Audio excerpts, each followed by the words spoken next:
So here we have the Seat Leon on a 17 plate. I'm going to start off firstly by showing you around the outside of the car, and then we'll hop in and run through some controls on the inside of it from there. From the outside you can see it's a 5-door car with alloy wheels. We're going to start off inside the boot space first of all. Okay, so we're going to approach the back of the car and you'll see we have reversing sensors. Plenty of boot space as well, which can be increased by folding down either or both of those rear seats. Okay, so we're just going to work our way back around to the front of the car and then we'll hop in and run through some controls on the inside of it from there.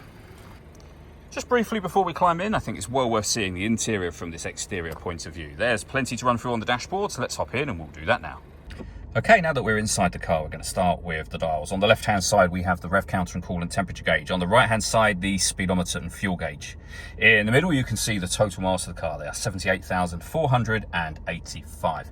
Above that, we have a digital readout for the speedometer. You can change that information to various menus, as you can see, all the way back around to your driving data menu. And within each menu, you've then got lots of options for example, driving data in this case. And that is all accessed via the buttons over here. We've got our voice activation for our phone, further phone controls, stereo controls, and on the stick just here, we have our cruise control. Into the center, the main touch screen for the car. So we're on the main menu at the moment, which is accessed via this button. Everything else is then touchscreen. So we have our radio, of course, DAB, FM and AM radio, all available. If you want to listen to your own music, you can do so under the media heading, and then source, and you can see all the different ways just there. And they include Bluetooth audio. So you can make and receive phone calls and stream your music wirelessly once you've paired up your phone, which is done under the phone heading just there, of course. On the subject of phones, we've got Android Auto and Apple CarPlay, both available as well. We have satellite navigation, which you can access just there. Nice, clear color display.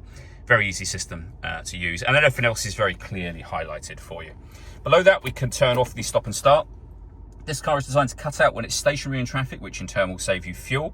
The system is off when that light shows. You can change the driving setup of the car from eco to normal, sport or individual.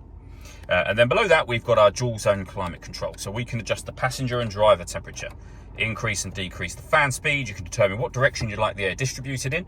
That turns your air conditioning off, back on again, or hit auto.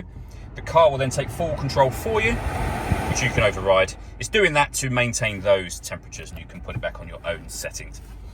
We have our USB and auxiliary inputs, the gear lever for the 6-speed manual gearbox, an electronic handbrake with an auto hold function, and 2 cup holders.